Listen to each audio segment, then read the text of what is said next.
Una delle cose più clamorose che si possono ammirare all'interno di questa galleria del motorismo, mobilità e ingegno veneto è senz'altro il motore di Bernardi.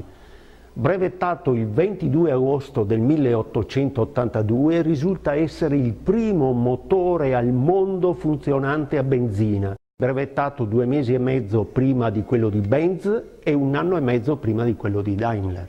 Dunque è una rarità assoluta che noi possiamo esibire. Interessante è pensare che questo motore è stato progettato su una carta completamente bianca, non c'era nulla assolutamente prima di questo, se non il motore a vapore che nasce 50 anni prima. Per cui bisognava inventarsi e pensare tutto, e questo motore ha tutto quello che ha un motore moderno.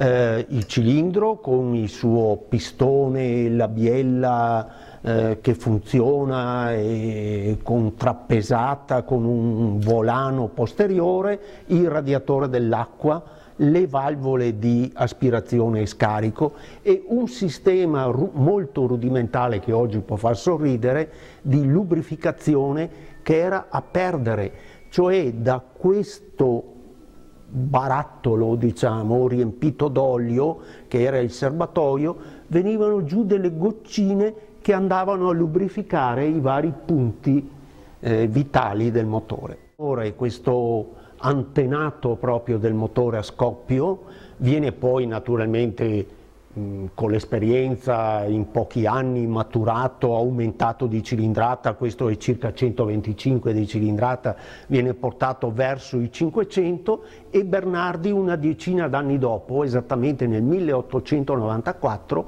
lo applica in un telaio costruito appositamente e costruisce la prima automobile italiana che noi abbiamo di fianco a questo motore esposta per la gioia degli occhi.